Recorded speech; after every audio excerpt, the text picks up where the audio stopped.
रविकांत जी लखनऊ से जुड़े हैं।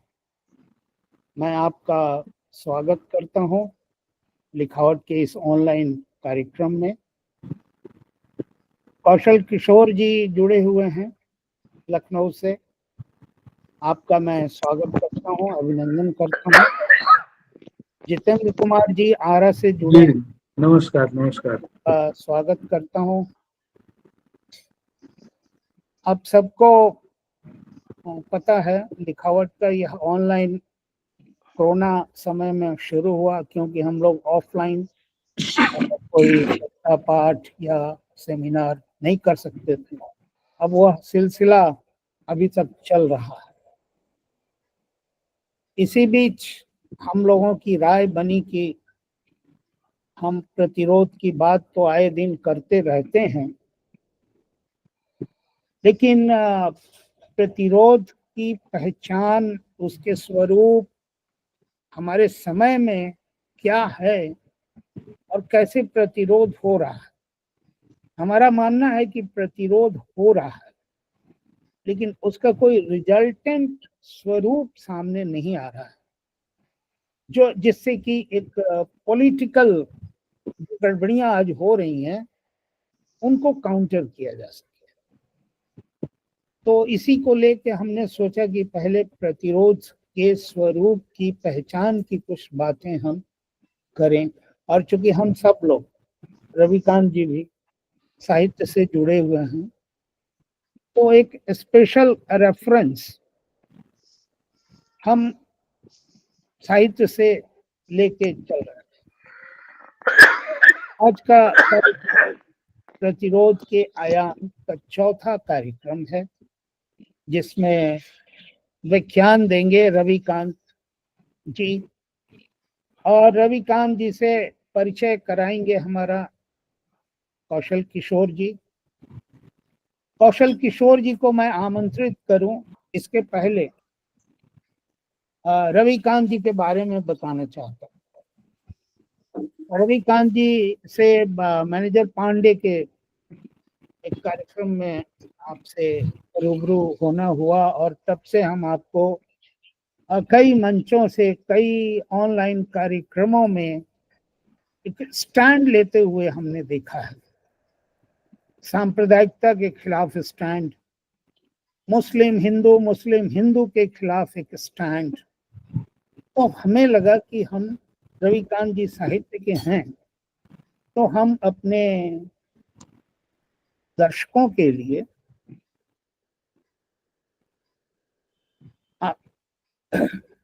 प्रतिरोध के स्वरूप पर एक व्याख्यान उनका होना चाहिए। तीसरा व्याख्यान कौशल किशोर जी ने दिया था, और चौथा आज रविकांत जी हमारे सामने उपस्थित हुए हैं। तो हमारे अनुरोध पर, और एकदम से फौरी अनुरोध पर, और उन्होंने कहा कि हम इस पर बात करेंगे, तो मैं कौशल किशोर जी को आमंत्रित करता हूं कि वो रविकांत जी और इस विषय पर एक संक्षिप्त टिप्पणी करें। उसके बाद रविकांत जी का हम लोग व्याख्यान सुनेंगे। कौशल किशोर जी। धन्यवाद मिथिलेश जी, रविकांत जी, जितेंद्र जी।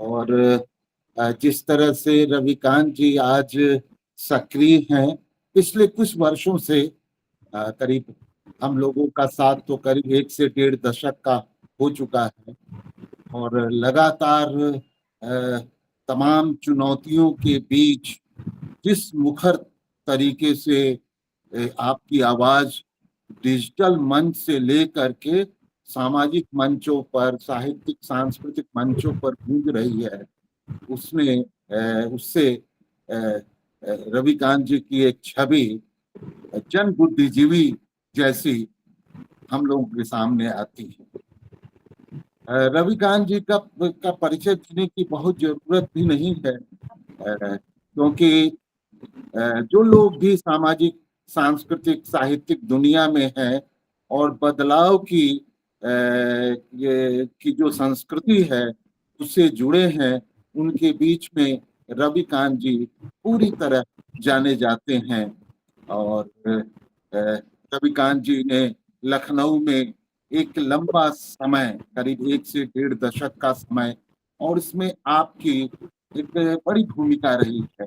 जैसे आप जेएनयू से आते हैं, जेएनयू के बाद लखनऊ विश्वविद्यालय में आते हैं, और जेएनयू जिस तरह से हमारी सरकार के हमले की जद में है और लगातार जेएनयू को बदनाम करने और उस पर कुठाराघात करने, उसकी छवि को खराब करने और उसे दक्षिण पंथी दिशा देने की जो कोशिश की गई, जेएनयू स्वयं में भी ये एक प्रतिरोध की ताकत, एक प्रतिरोध का संस्थान, और वहाँ के छात्र नौजवान उभर करके आए। और वहीं से रविकांत जी आते हैं। लखनऊ में आने के बाद आपने, क्योंकि हम लोगों का ये अनुभव भी रहा है कि लखनऊ विश्वविद्यालय में जो साहित्य की जो गतिविधियां हैं लखनऊ की, वो लखनऊ विश्वविद्यालय के बाहर ही अधिकांशतः चलती रही। आमतौर पर लखनऊ विश्वविद्यालय सांस्कृतिक गतिविधियों में एक ठहराव की स्थिति, एक शून्यता की स्थिति रही है, और रविकांत जी ने इस शून्यता को तोड़ने का काम किया और वहाँ तमाम तरह के कार्यक्रम हुए। मुक्तिबोध का जब मुझे याद आता है, अंधेरे में का जब 50 साल पूरा हुआ था, तो उस पर एक बड़ा आयोजन रविकांत जी के सौजन्य से हुआ।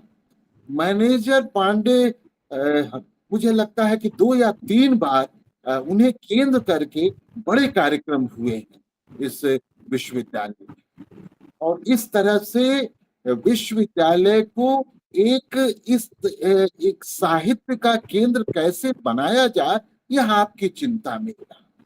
इसके साथ ही आप देखेंगे कि रविकांत जी की सामाजिक भूमिका भी रही। आपने अंक विचार मंच बना करके एक शहर के अंदर तमाम गोष्ठियां, संगोष्ठियों का आपने आयोजन किया। सामाजिक आंदोलनों से भी आपका सरोकार बढ़ता गया है। आपने कविताएं भी लिखी हैं, आलोचना के क्षेत्र में भी आपने काम किया है, और अदहन जैसी पत्रिका का भी, उसके कुछ अंकों का आपने संपादन किया। इसके साथ ही जो पिछले दिनों राष्ट्रवाद को लेकर के एक बहस भी रही, और उस बहस को लेकर के आपने एक पुस्तक भी संपादित किया, और इस तरह से साहित्य के क्षेत्र में आपका एक योगदान रहा है, और लगातार एक, और साहित्य के बाहर अब सिर्फ मामला साहित्य तक का नहीं रह गया, क्योंकि जिस तरह के हालात हैं, तो सिर्फ साहित्य से काम नहीं चलने वाला है, और साहित्य की दुनिया में भी किस तरह से विचलन और फिसलन है, वो हम लोगों के सामने है।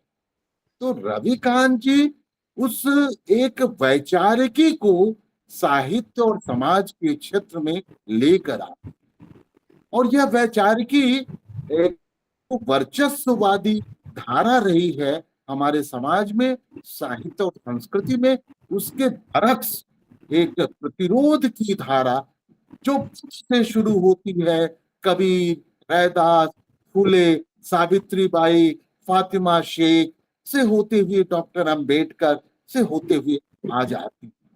तो आप डॉक्टर अंबेडकर और इस धारा की जो बहुजन धारा है, उसका जो रेडिकल स्वरूप है, उस रेडिकल धारा के प्रवक्ता के रूप में हम लोगों के बीच में आते हैं, और इसीलिए इनके डिजिटल मंच पर जो आपके विचार आते हैं उसे सुना भी जाता है, समझा भी जाता है, और लगातार मैं कहूँ कि मुझसे 2-3 जगहों से ये फोन आए, कल ही बस्ती से और फैजाबाद से, कि साथियों ने कहा कि भाई रविकांत जी का हम लोग वहां पर एक व्याख्यान कराना चाहते हैं, क्योंकि अभी पिछले दिनों 10 तारीख को लखनऊ में भी एक सेमिनार हुआ था, और उसमें वक्ताओं में रविकांत जी थे। तो जो लोग बस्ती और तमाम जिलों से आए थे, उन लोगों ने आपके व्याख्यान से प्रभावित हुए और उन्होंने मांग भी रखी कि भाई हमें रविकांत जी को वहां पर आप लोग दीजिए, आप लोग बात करिए। और रविकांत जी को हमने कहा कि ठीक है, बात की जाएगी,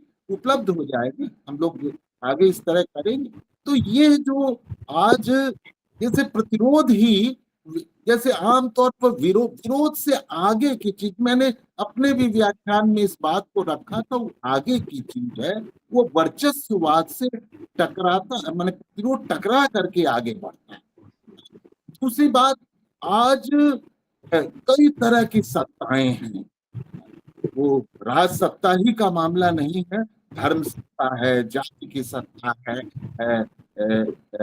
पुरुषवादी सत्ता है, प्रतिशत, माने कई तरह के विभेद हैं। और जहां आपको संघर्ष करना पड़ता है और संघर्ष करके ही प्रतिरोध की धारा सामने आती है, प्रतिष्ठित होती है। तो यह जो दौर है एक बहुत ही कठिन दौर है, क्योंकि आजादी की लड़ाई में, संघर्ष में जिन शक्तियों ने अंग्रेजों के साथ रहे या हिंदू मुसलमान करते रहे, सांप्रदायिक विभाजन पर जिनका रहा और देश को दो भागों में सांप्रदायिक आधार पर कैसे बांट दिया जाए, जो इस सोच पर रहे और जिन्होंने इस आजादी को भी मतलब हमारे संविधान को स्वीकार नहीं किया, वो मनुस्मृति के पक्षधर रहे, उन्होंने तिरंगा को अपशकुन माना, जिन्होंने इन सारी चीजों को सेकुलर, जो हमारी एक उपलब्धि रही है हमारे देश में, और ऐसे समय में जब देश का विभाजन हुआ था, ऐसे समय में सेकुलरिज्म को स्थापित करना, उसको भारतीय सामाजिक व्यवस्था और उसके विकास के लिए आधार बनाकर रखना, तैयार करना, ये अपने आप में एक चुनौतीपूर्ण कार्य था। तो वही शक्तियां जो इन सारी चीजों के विरोध में थी, आज पिछले 10-11 साल से वो सत्ता है और एक प्रतिक्रियावाद, मतलब वो पूरी की पूरी वर्चस्ववादी संस्कृति चढ़कर बोल रही। तो स्वाभाविक है कि समय प्रतिरोध की सबसे ज्यादा है और उसकी क्या रास्ते हो सकते हैं, इन शक्तियों की को पहचानना, इसके तमाम ताने बाने को समझना और समझाना, और साथ ही इसके बरक्स प्रतिरोध को कैसे संगठित किया जाए, इस विचलन और फिसलन भरे दौर में कैसे एक वैचारिक आंदोलन, एक सांस्कृतिक आंदोलन को सूत्रबद्ध, एकताबद्ध किया जाए, आगे बढ़ाया जाए, उसकी वैचारिकी क्या हो सकती है। लोग समझते हैं कि आज हम लोग रविकांत जी से इन सब विषयों पर बात करेंगे और उन्हें सुनेंगे। तो मैं रविकांत जी का स्वागत भी करता हूं और अपनी तरफ से और लिखावट की ओर से भी, तो मैं चाहूंगा कि रविकांत जी इस विषय को बोले और विस्तार से अपनी बात करें। रविकांत जी।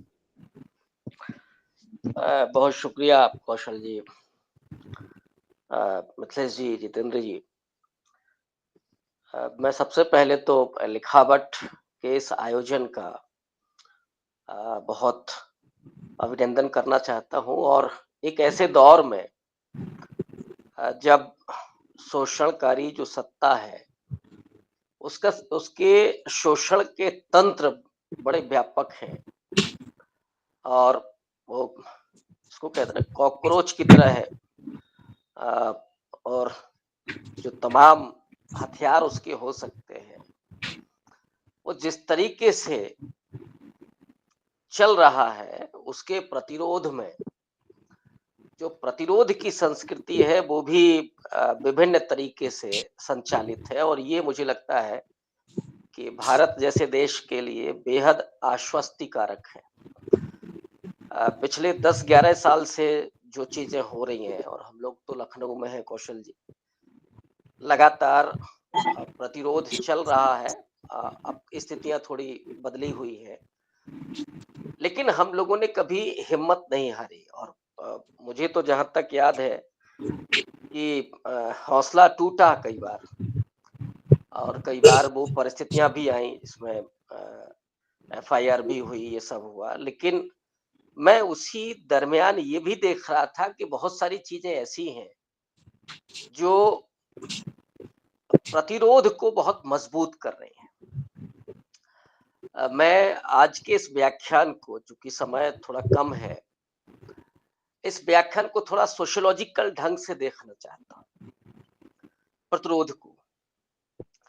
और ये जो प्रतिरोध चल रहा है उसके परिणाम क्या हो सकते हैं और मेरी नजर में क्या होने जा रहे हैं, मैं इस पर बात करूंगा। एक तो थोड़ा सा अगर हम आजादी के आंदोलन की तरफ चलें और संविधान सभा और उसके बाद जो डेमोक्रेसी बनी भारत की, उसमें अगर हम 3 किरदार ले लें, हालांकि ये 3 किरदार लेना अपने आप में बहुत कठिन है, क्योंकि इस देश की आजादी के आंदोलन में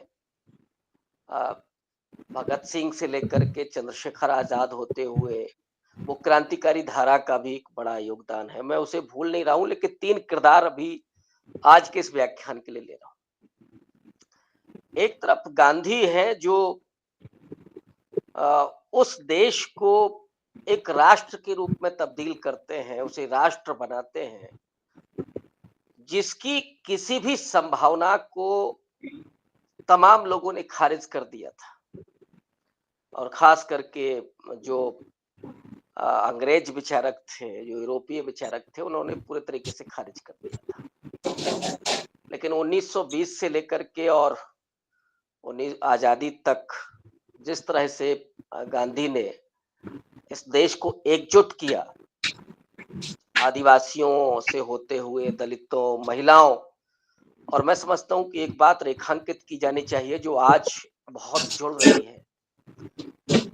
मुझे जहां तक लगता है कि दुनिया के जो तमाम देशों में स्वाधीनता आंदोलन हुए, उसमें भारत एक ऐसा विशेष देश है जिसकी आजादी के आंदोलन में महिलाओं की सबसे बड़ी भूमिका है।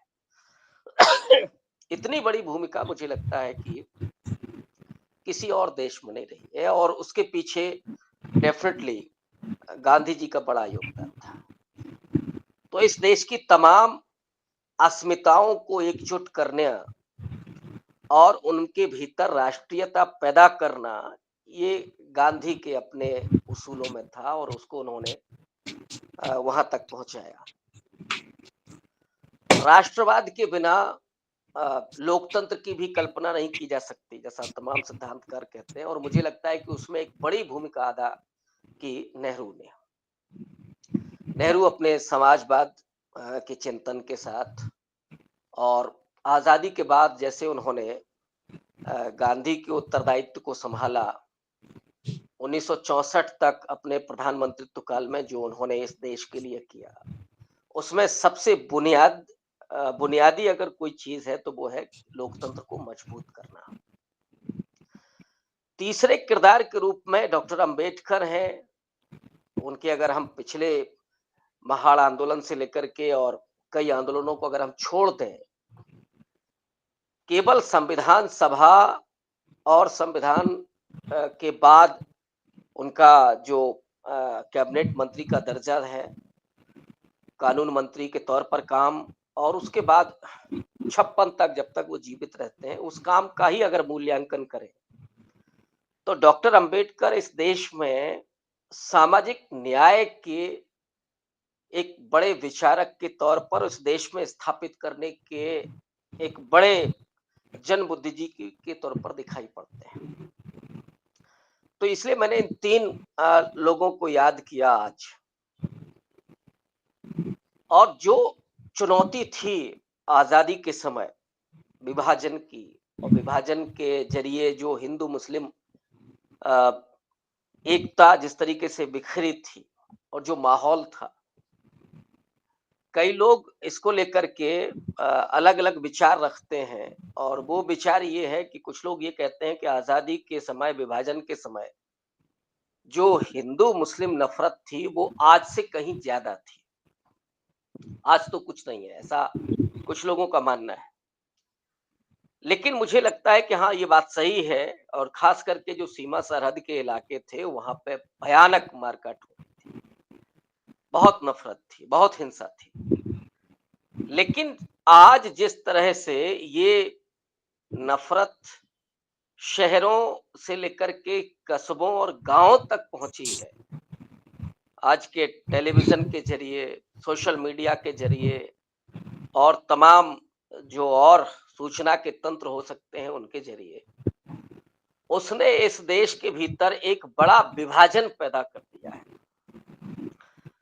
तो वो उस समय की विभाजन की चुनौती को नेहरू ने और नेहरू के समय के तमाम लोगों ने जिस तरीके से देश को संभाला और उसको लोकतंत्र के रूप में स्थापित किया, मुझे लगता है कि आज वो बुनियाद है और वही वो समय है जब सेकुलरिज्म मजबूत होता है, वही वो समय है जब सोशल जस्टिस मजबूत होता है।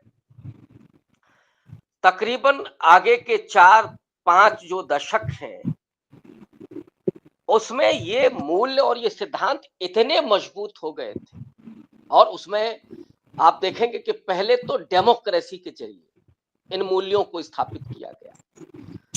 और अगर आप इंदिरा गांधी को याद करें, जहां ये लगा कि डेमोक्रेसी को एक झटका लगा,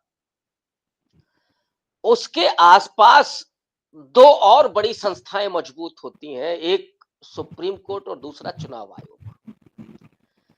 इन दो संस्थाओं ने डेमोक्रेसी को, मतलब उस सत्ता को अगर हम छोड़ दें तो उन्होंने मजबूत किया, जबकि सत्ता डेमोक्रेसी के खिलाफ नजर आ रही थी।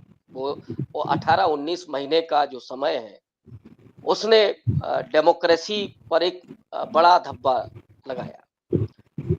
लेकिन ये दो संस्थाएं बहुत मजबूती के साथ लोकतंत्र की रक्षा कर रही थी और संविधान की रक्षा कर रही थी। केशवानंद भारती का जो फैसला है, उसमें कि जो संविधान का जो मूल सिद्धांत है, जो उसकी प्रस्तावना है, जो उसके भीतर की आत्मा है, उसको आप नहीं बदल सकते। ये सुप्रीम कोर्ट के जरिए हो रहा था। और टी.एन. शेषन को अगर हम याद करें तो चुनाव के मामले में माने डेमोक्रेसी को मजबूत करने में उन्होंने एक बड़ी भूमिका अदा की।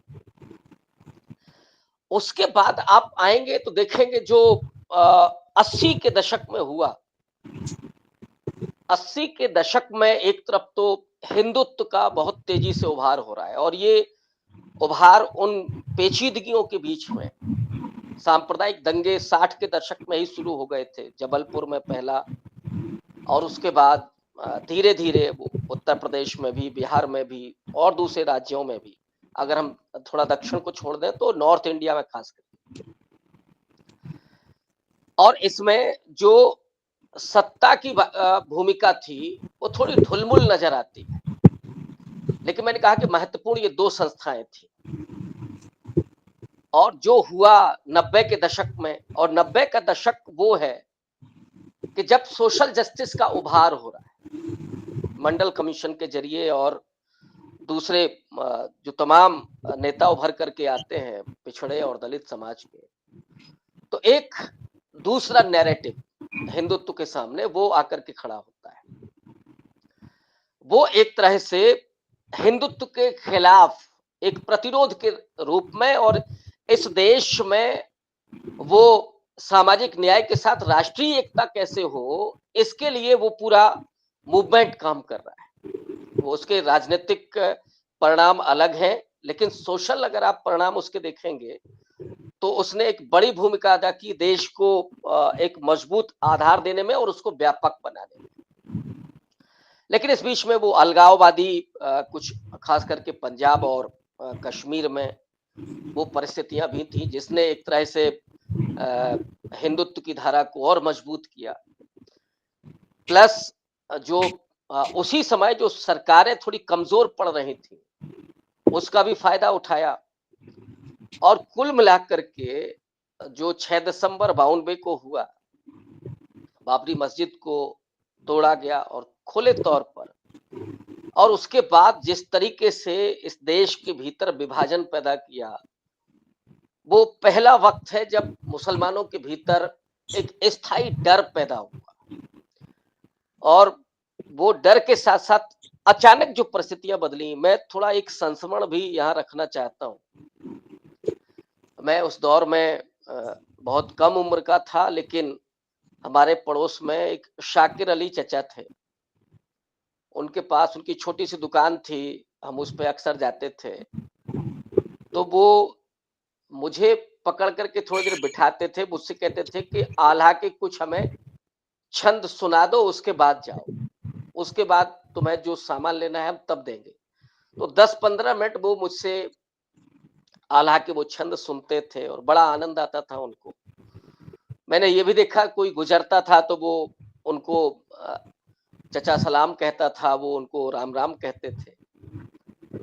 जब ये 92 की घटना हुई, उसके बाद जो मैंने महसूस किया, उस समय मुझे ये बोध नहीं था कि ये हो क्या रहा है।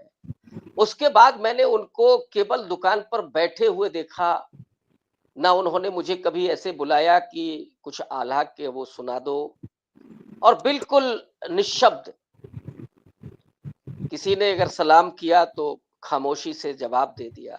मैं उस वक्त वो भाव नहीं समझ पाया था। मुझे लगता है कि एक वो सुदूर गांव में जहां सिर्फ वो खबर गई थी, उस खबर ने उस गांव के भीतर एक ऐसे व्यक्ति को, जो सबको राम राम कहता है, जिसे सब सलाम कहते हैं, वो अंदर से कितना टूटा हुआ महसूस कर रहा था। लेकिन जैसे देश चल रहा था, वो अपनी गति आगे चल करके जिस तेजी से प्रतिरोध शुरू हुए, और खास करके मुझे लगता है कि वामपंथी विचारधारा के जरिए, वामपंथी जो एकेडमिया है उसके जरिए, वामपंथी जो एक्टिविस्ट हैं उनके जरिए, और उस प्रतिरोध ने हिंदुत्व के हर विचार को, जो छद्म पर आधारित, झूठ पर आधारित, उनको काउंटर किया। और इस समय की जो राजनीति है, उस राजनीति को आप देखिएगा, वो सामाजिक न्याय की राजनीति तो चल रही है, बहुजन की राजनीति तो चल रही है, लेकिन अभी वो काउंटर में नहीं आती। उसने इस सांप्रदायिकता का प्रतिरोध सीधे तौर पर नहीं किया, बल्कि उत्तर प्रदेश की राजनीति में हम लोग जानते हैं कि मायावती 3 बार बीजेपी के समर्थन से ही मुख्यमंत्री बनी। और जब राजनीति में ये होता है तो ऑब्वियस है कि समाज पर भी उसका प्रभाव पड़ता है, और समाज में, उस बहुजन समाज में ये चिंता नहीं थी। यानी जो काम बहुत बौद्धिक लेवल पर जेएनयू जैसे संस्थानों में, या लखनऊ जैसे शहर में, या ऐसे ही तमाम शहरों में चल रहे थे, उनकी अनुगूंज उन सुदूर क्षेत्रों में, जहां पर राजनीतिक चेतना बहुत तेजी से आई थी, खास करके कांशीराम के मूवमेंट के जरिए, वहां तक वो चेतना नहीं पहुंचती है। और मुझे लगता है कि उसका एक बड़ा परिणाम ये हुआ कि आगे चल करके हिंदुत्व के लिए पूरी एक तरह से वो रास्ता बन गया। 2014 में जब सरकार आई, तो वो हम और कौशल जी दोनों लोग गवाह हैं, खास करके लखनऊ में, कि हम लोगों के लिए वो ऐसा लग रहा था जैसे दुनिया बदल गई। और वहां से और एग्रेशन के साथ फिर हम लोगों को ये लगा कि नहीं, अब तो जमीन पर उतर करके और थोड़ा किसानों के बीच में जाकर के, दलितों के बीच में जाकर के ये काम करना पड़ेगा। तब तक लेफ्ट मूवमेंट में जाति का सवाल उस तरह से नहीं आया था, बहुत मुखरता के साथ नहीं आया था। हालांकि ये सवाल पहले रहा, लेकिन उसकी मूल वजह जो थी, तुलसीराम जी ने लिखा कि उनसे जब ये सवाल हुआ कि आप लेफ्ट के साथ भी रहे, लेकिन वहां जाति का सवाल क्यों नहीं मुखर हो पाया, उसकी सबसे बड़ी वजह ये थी कि विभाजन के बाद जिस तरीके से हिंदुत्ववादी राजनीति ने उस समय की, चाहे हिंदू महासभा हो, जनसंघ हो, रामराज्य परिषद हो, आरएसएस हो, इन संगठनों ने और पार्टियों ने जिस तरीके से मुसलमानों पर हमला बोला, संविधान पर हमला बोला, उसके प्रतिरोध में वामपंथी जो थिंक टैंक है वो सांप्रदायिकता के खिलाफ ही उसमें व्यस्त रह गया। तो वो जाति के सवाल पर डिस्कस तो करना चाहता था, लेकिन वो नहीं आ पाया। ये तुलसीराम जी स्वीकार करते हैं। माने कुछ लोगों का ये मानना कि नहीं साहब, वामपंथी वैचारिकी ने ये काम बिल्कुल नहीं किया। मुझे लगता है कि वो ठीक नहीं है, क्योंकि उसके सामने चुनौती सांप्रदायिकता की बड़ी थी। लेकिन जहां पर मुझे थोड़ा-सा लगता है कि इस बात को समझना चाहिए था कि इस हिंदुत्व का काउंटर क्या होगा? जो आज सीधे तौर पर बात आती है कि धर्म की काट जाती है, इस बात को नहीं महसूस किया गया। तो जहां आप ये कह सकते हैं कि जहां वामपंथी जो जन आंदोलन थे, वामपंथी वैचारिकी थी, जहां उसकी असफलता है, वो सिर्फ ये है कि वो काउंटर के रूप में उसने जाति को नहीं रखा, बल्कि जो हिंदुत्व की सांप्रदायिकता है उसको एक्सपोज करने में ही अपनी सारी ऊर्जा और सारी बौद्धिकता लगा दी। लेकिन मैं ये मानने के लिए तैयार नहीं हूं कि वहां ये ईमानदारी नहीं है या वो ये सोच नहीं रहे। यहां से आकर के वो जाति का सवाल, वो लगता है कि नहीं, अब इस सवाल को उठाना पड़ेगा। और यही वो वक्त है जब आप देखिएगा कि प्रतिरोध के केंद्र में डॉक्टर अंबेडकर आते हैं, उनकी वैचारिकी आती है। और मैं तो ये खुले तौर पर कहता हूं कि 20वीं शताब्दी नो डाउट गांधी और नेहरू की थी, 21वीं शताब्दी डॉक्टर अंबेडकर। और अंबेडकरवाद वो वैचारिकी है जो हिंदुत्व के सामने डट कर के खड़ी हो सकती है और इस समय खड़ी है। तो प्रतिरोध की जो धारा है वो कहीं सूखती नहीं है, उसमें चेंज आ रहे, परिवर्तन आ रहे, इवन लीडरशिप में परिवर्तन आ रहे। और यहीं से आप देखिएगा यह कि लेफ्ट मूवमेंट में भी बहुत सारे दलितों और पिछड़ों की भागीदारी और लीडरशिप शुरू होती है। और इस सवाल के साथ कि नहीं, ये जाति का जो सवाल है वो भी प्रमुख होगा। तो ये सिर्फ यही नहीं हो रहा है कि जाति का सवाल सिर्फ बहुजन समाज के भीतर या सिर्फ बहुजन राजनीति में, बल्कि वो वामपंथी वैचारिकी के भीतर भी वो चीज आ रही है और प्रैक्टिकली भी आ रही है। ये एक महत्वपूर्ण चेंज मैं देखता हूं जो 21वीं शताब्दी में, और खास करके जो दूसरा दशक है जहां उम्मीदें लगभग ध्वस्त हो गई, वो खास करके मोदी के आने के बाद, जहां खुले तौर पर लिंचिंग शुरू होती है, खुले तौर पर मुसलमानों को ये कहा जाने लगता है कि वो पाकिस्तान जाएं, खुले तौर पर मुसलमानों का उनका इतिहास को लेकर के बाबर की औलादें तो बहुत पहले से कहा जाता था। वो तो आप देखिएगा उस आंदोलन में भी जो राम मंदिर का चल रहा था, लेकिन उन बाबर की औलादों से वो औरंगजेब तक आते हैं और उन्हें सीधे तौर पर पाकिस्तानी कहा जाने लगता है। और ये देश उनका नहीं है, ये भी एहसास कराया जाने लगता है।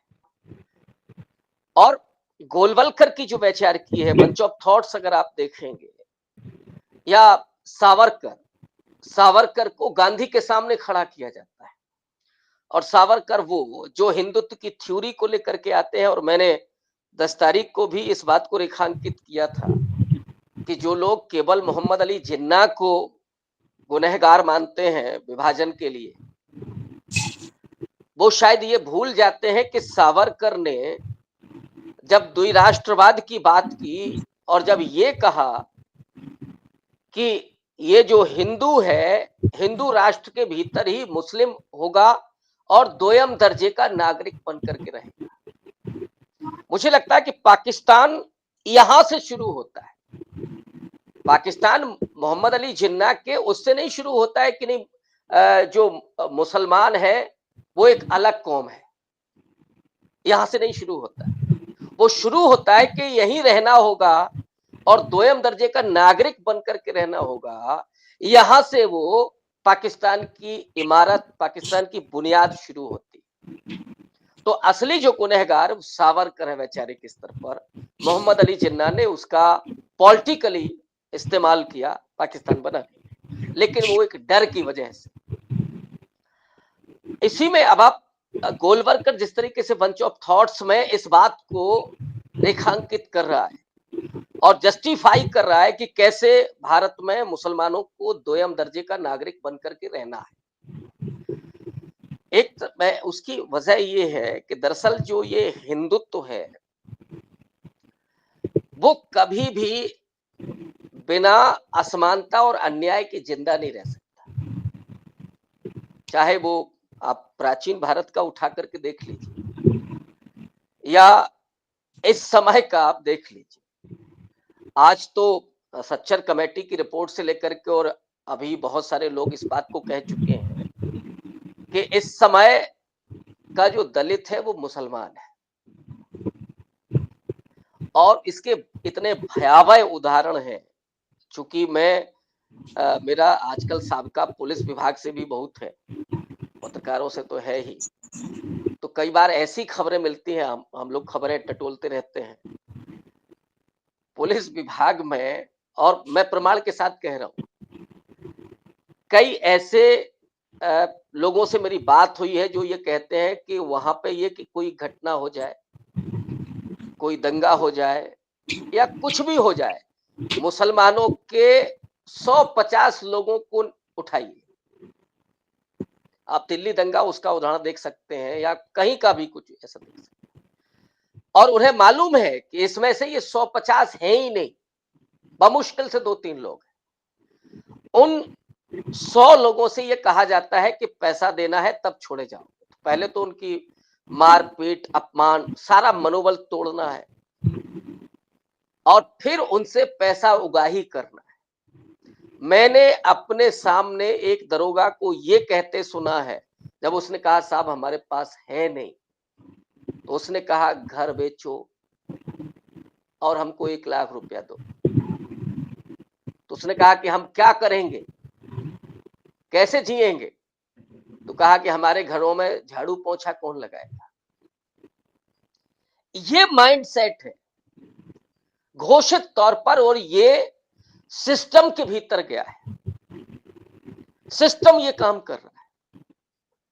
इन 10 साल के बाद जो परिवर्तन हुआ है, उस परिवर्तन को मैं एक तौर पर अच्छा मान रहा हूं, खास करके समाज के स्तर पर। मैं इसीलिए इस देश के लोगों को सैल्यूट करना चाहता हूं कि 10 साल के भीतर बेहद बदलाव। लेकिन मुश्किल यह है कि सिस्टम पूरा भस्मासुर बन चुका है, सिस्टम पूरे तरीके से निरंकुश हो चुका है, और आज वो मुसलमानों के खिलाफ पूरी तरीके से। आपको अब बहुत सारे उदाहरण मिलेंगे। अभी हम लोगों ने देखा इसी बीच में, जहां आतंकवादी हमला होता है और फिर जिस तरीके से चीजें पैदा की गई, उसमें उत्तराखंड में एक महिला ने अकेले मुकाबला किया कुछ लोगों का। ये वो समाज है जिसके बारे में कहा जाता है कि पूरा डर गया है और मुसलमानों के शब्द पर, नाम पर बोलना ही नहीं चाहता। वो बोलने लगा है, लेकिन उसकी मुश्किल ये है कि पूरी ब्यूरोक्रेसी, पूरा पुलिसिया तंत्र भयानक रूप से सांप्रदायिक हो चुका है और वो लूट के लिए आमादा है और मुसलमानों को गुलाम बना करके रखना चाहता है। ये उसकी मानसिकता में आ गया।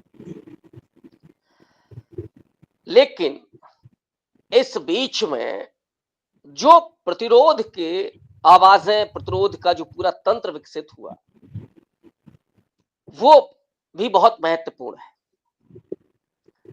उसमें सीएए जैसा हम लोगों ने आंदोलन देखा, और मैं समझता हूं कि 21वीं शताब्दी को हम लोग एक और दूसरे रूप में देखेंगे, और खास करके मोदी के आने के बाद के समय को। जिस तरह से अंग्रेजों के समय पर महिलाओं ने गांधी के पीछे कहें, समानांतर कहें, खड़े होकर के एक बड़ा संघर्ष किया, उसी तरह से इस शताब्दी में ये महिला सशक्तिकरण केवल वो भर कहना नहीं है कि नौकरियों में आ जाए या पढ़ाई लिखाई में आ जाए। वो जिस तरीके से डट करके मुकाबला कर रही हैं, वो बेहद बेहद उल्लेखनीय है।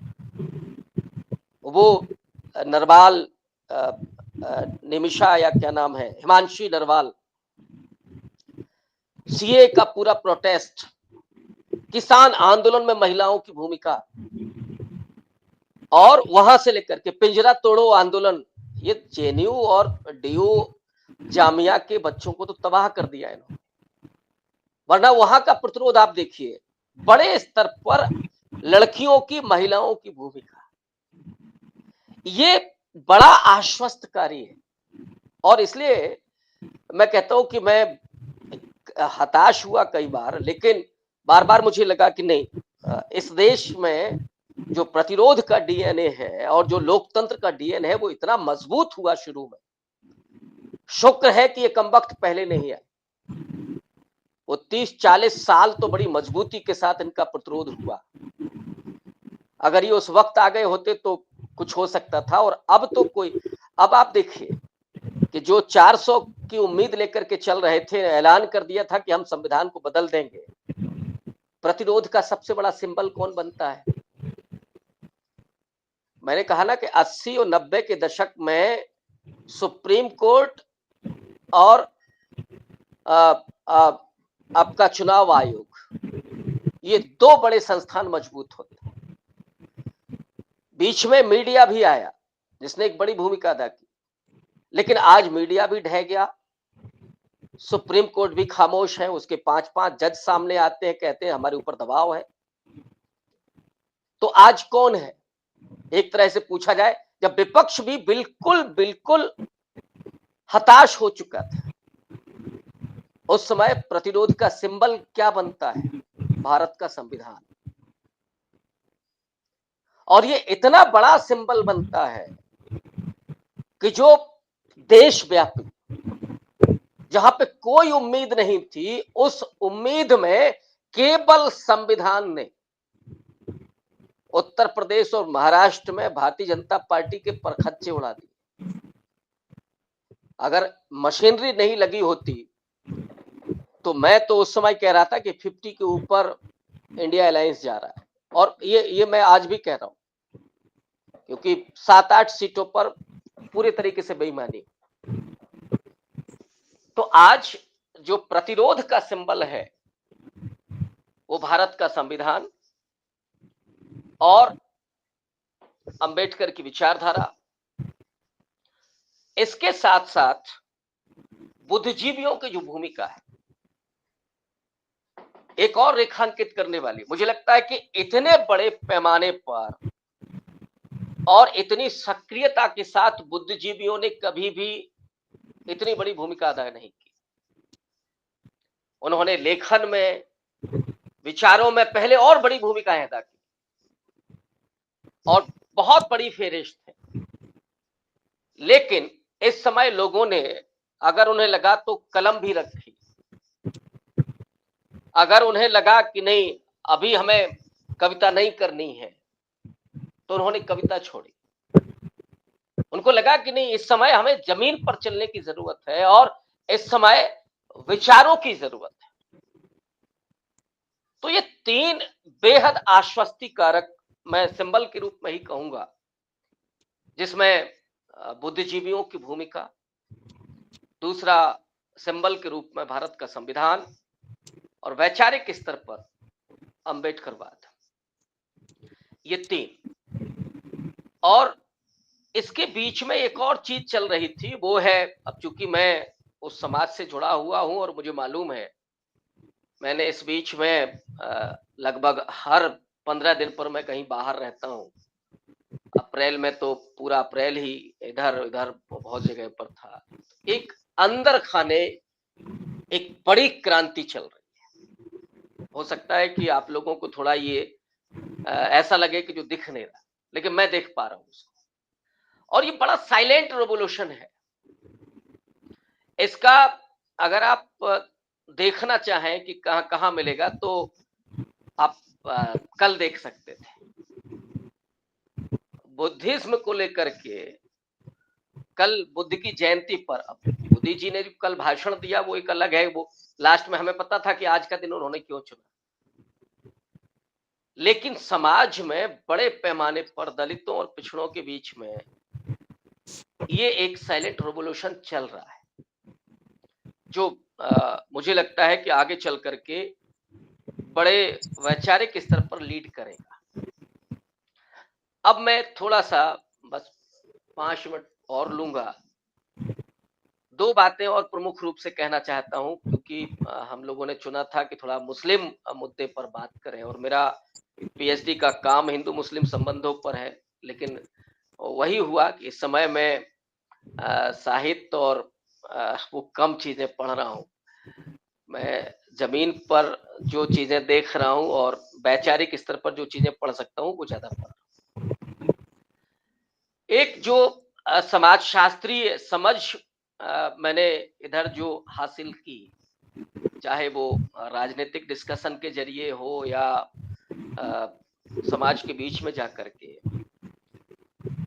मैं इस समय की इस पूरे विध्वंसक माहौल के बावजूद ये पाता हूं कि आने वाले वक्त में जब ये कालिमा दूर होगी, ये अंधकार का समय दूर होगा, तो मुस्लिम समाज के लिए सबसे ज्यादा सकारात्मक होने जा रहा है। इस बात में हो सकता है थोड़ा आश्चर्य लगे, लेकिन मैं बहुत दावे के साथ कह रहा हूं। आज के 10 साल 15 साल के बाद जो लोग होंगे वो इस बात को देख रहे होंगे, क्योंकि इस बीच में एक जो बड़ा परिवर्तन आया,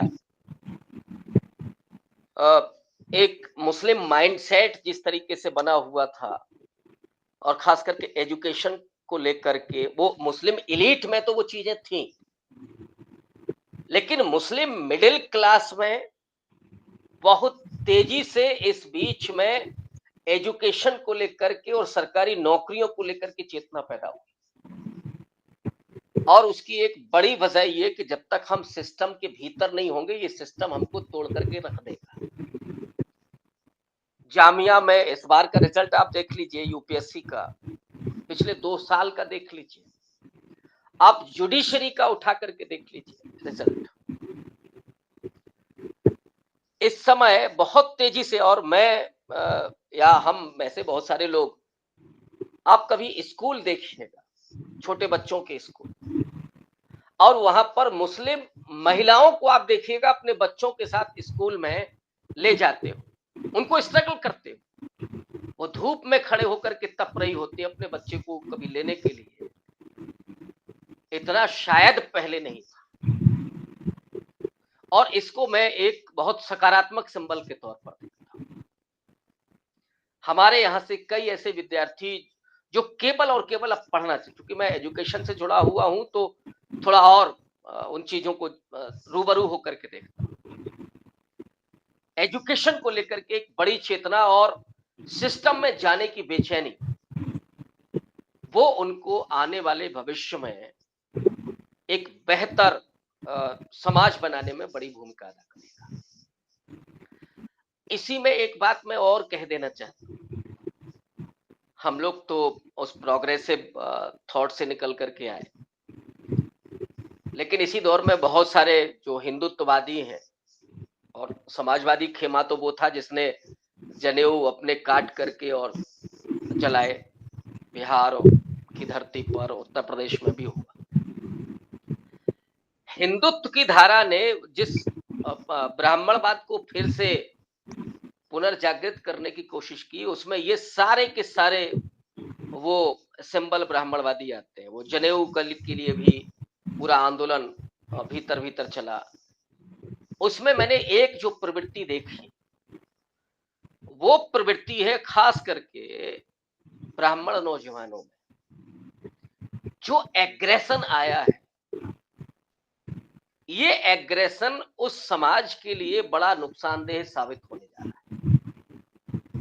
हिंदुत्ववादी धारा के जो लोग हैं जो उसके साथ एसोसिएट, मैं उसमें केवल एक ही जाति का नाम ले रहा हूं, जैसे मैंने सिर्फ मुसलमानों की बात की। और ये वो समाज है जो आजादी के बाद, खास करके नेहरू के लीडरशिप में जब देश है, तो इसने सबसे ज्यादा हासिल किया पढ़ाई में, सबसे आगे राजनीति में। आपके देखिए कि साइंटिस्ट हो, प्रोफेसर हो, विचारक हो, सबसे ज्यादा ये जाति समाज आगे आया। मैं एक सिंबल के रूप में कहता हूं कई बार कि ब्राह्मण समाज का उस समय जो आइकॉन था वो सरस्वती होती थी, विद्या की देवी। तो पढ़ाई लिखाई में सबसे ज्यादा, और उस तरह का नहीं था, एग्रेशन नहीं था। आरएसएस ने जो सबसे ज्यादा मुझे लगता है किया है कि उन्होंने तो ओबीसी के भीतर भी देखा है कि जो लड़ाका जातियां उनके भीतर एग्रेशन पैदा किया जाए, लेकिन जो सबसे ज्यादा जिस समाज का नुकसान होने जा रहा है वो ब्राह्मण है, क्योंकि वो ऐसा पहले नहीं था। जो इन्होंने हाथ में अब सिंबल के रूप में परशुराम को पकड़ा दिया, तो ये दो परिणाम मैं देख पा रहा हूं। अब इसमें और भी बहुत सारी चीजें होंगी, सिर्फ मैंने दो केवल सिंबल के रूप में लिए। मुस्लिम समाज तेजी से तरक्की करेगा, एजुकेशन से लेकर के अभी उसकी जो गरीबी है वो हो सकता है कि गरीबों की स्थिति थोड़ी बदतर हो, लेकिन मिडिल क्लास बहुत तेजी से उभर करके आएगा, और ये मिडिल क्लास आगे चल करके अगुवाई करेगा उस गरीब तबके की। और यहाँ पे ये जो नुकसान होने जा रहा है उस हिंदुत्व के जरिए, मुझे लगता है कि ये एक बड़ा सेटबैक होगा। और उसके बाद आगे चल करके जो परिस्थितियां मुझे दिख रही हैं वो लोकतंत्र की आप वापसी कह लें, हालांकि लोकतंत्र पूरे तरीके से अभी ध्वस्त नहीं हुआ है, अभी का कम से कम बाहरी आवरण तो बचा ही हुआ है।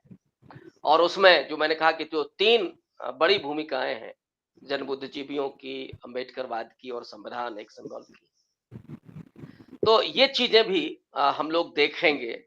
और मुझे लगता है कि आएगा, वो दिन जरूर आएगा जब इस देश में फिर से एक सेकुलर, एक समाजवादी और एक संविधानवादी जो सपना हमारे पुरखों ने देखा था वो फिर से लौट करके आएगा। हाँ, कुछ चीजें बीच में बुरी तरीके से टूटी हैं और इनकी भरपाई होने में हो सकता है कि दशकों नहीं, एक आध सदी लग जाए।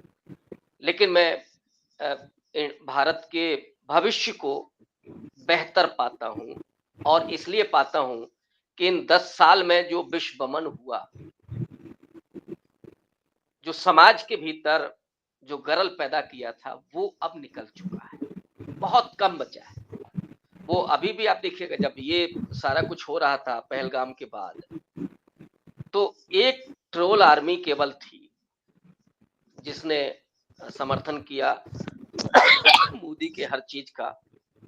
अधिकांश लोगों ने, आप सोशल मीडिया पर ही देखिए, अधिकांश लोगों ने इस कदम का विरोध किया या वो न्यूट्रल रहे।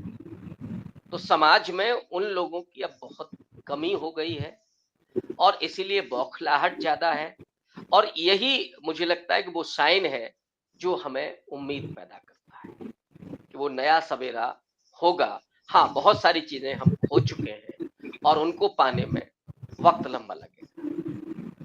बहुत शुक्रिया लिखावट का, और मुझे लगता है कि बात संक्षेप में जितनी मुझे करनी थी मैंने अपनी बात को रखा।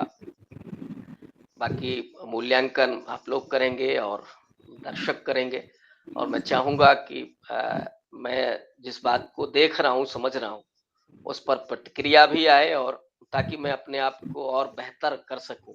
जो मैं सोच रहा हूँ, हो सकता है कि मैं कुछ चीजों को एनालिसिस करने में मैं गलती भी कर रहा हूँ, तो उसको सीखने और समझने में मुझे आप लोगों से जो कमेंट मिलेंगे उससे मुझे भी थोड़ा सा मार्गदर्शन मिलेगा। बहुत शुक्रिया लिखावट का, और मिथिलेश जी आपका, कौशल जी आपका, जितेंद्र जी आपका। धन्यवाद रविकांत जी। मैं कौशल किशोर जी से कहूंगा कि एक सार संक्षेप करते हुए धन्यवाद ज्ञापन करें आपके इस। कौशल जी। कई रविकांत जी ने जो पूरी आज के समय को, उसके संदर्भ को और उम्मीदों को, कुछ नए तरह की बातें भी, उम्मीद की कुछ नई बातें भी लेकर के आते हैं, और स्वाभाविक है कि उस पर कुछ आगे विचार विमर्श की जरूरत भी होगी, और जो लोग वह नहीं देख पा रहे हैं, हो सकता है तो उस ओर भी विचार की दिशा मिलेगी। यह तो बात आई है, और ये बात तो सही है कि अ, इस दौर में कि जितनी निराशा मत के बाद भी, आक्रामकता के बाद भी, और जो उनका गरल था, है ना, वो बहुत कुछ सामने आ गया है उनका।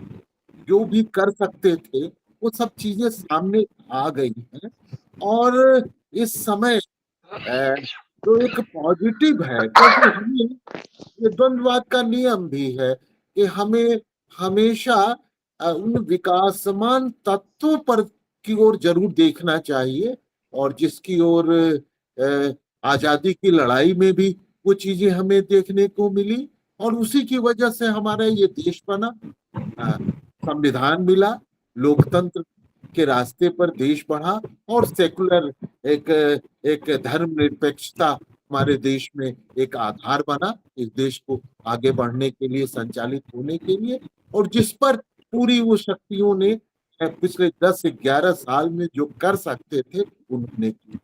लेकिन रविकांत जी ने सही इस चीज की ओर कि इसमें जैसे सीए का आंदोलन, कभी उस समाज महिलाओं का इस तरह से आंदोलन, छात्रों नौजवानों का आंदोलन, जामिया से लेकर के जेएनयू से लेकर डीयू और दूसरे विश्वविद्यालयों में भी ये सब चीजें, स्वयं शिक्षण संस्थानों को किस तरह नष्ट किया गया है। अरे आज क्या हालत है। मैं बताना अपने परिचय में रविकांत जी का मुझसे छूट गया।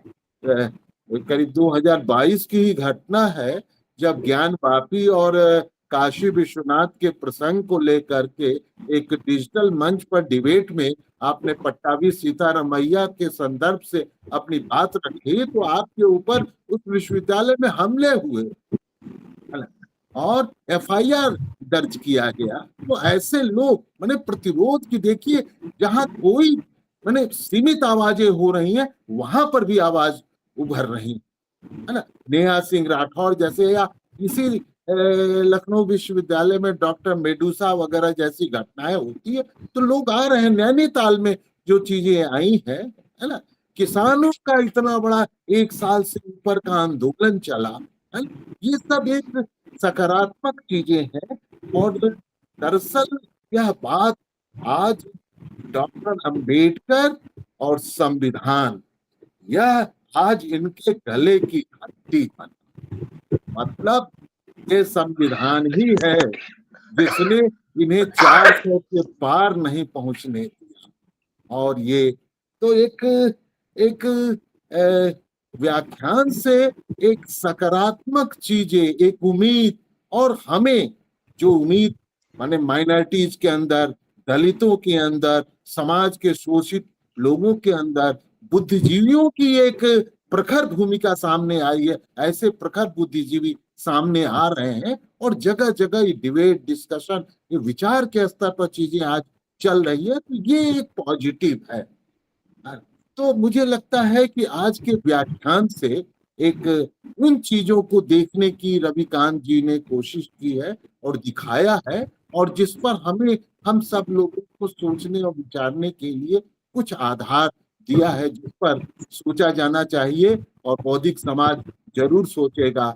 और रविकांत जी आए, और मैं तो चाहूंगा कि इस विषय को अगर आलेख के रूप में अगर प्रस्तुत करें, तो हम लोग से कहीं प्रकाशित भी जल संदेश टाइम्स है और भी पत्र पत्रिकाएं हैं। और एक बात रविकांत जी ने बहुत महत्वपूर्ण साहित्य समाज के लिए की कि कई बार आपको कविता से, नरेश सक्सेना का ही ये वाक्य है कि यह कविता से बाहर आने का वक्त, कि कई बार जैसे लखनऊ में जब रविकांत जी आए तो कविता, आलोचना, साहित्य गोष्ठी, अंक विचार मंच, अदहन, है ना, और पुस्तक संपादन, ये, और आज से ये जरूरत है, समय की मांग है कि आपको उसके बाहर निकलने की जरूरत है।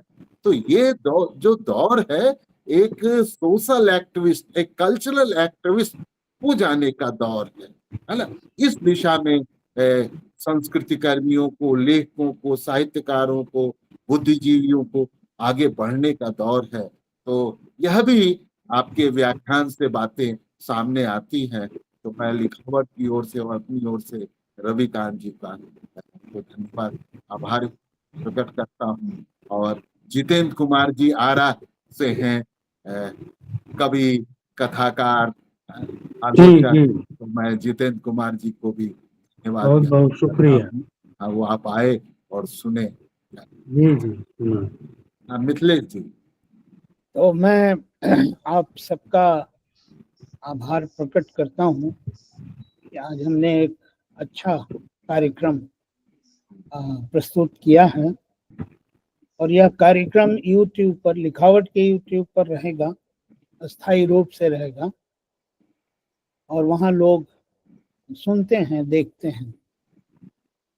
जो लिखावट के YouTube की रिपोर्ट्स आती हैं उसमें वो वॉचिंग के बारे में बतलाते हैं। तो इन्हीं शब्दों के साथ फिर हम लोग किसी और प्रोग्राम में मिलेंगे। मैं आप सबका धन्यवाद करता हूँ और कार्यक्रम की घोषणा करता हूँ कि अब हम लोग विदा लें। जी, नमस्कार।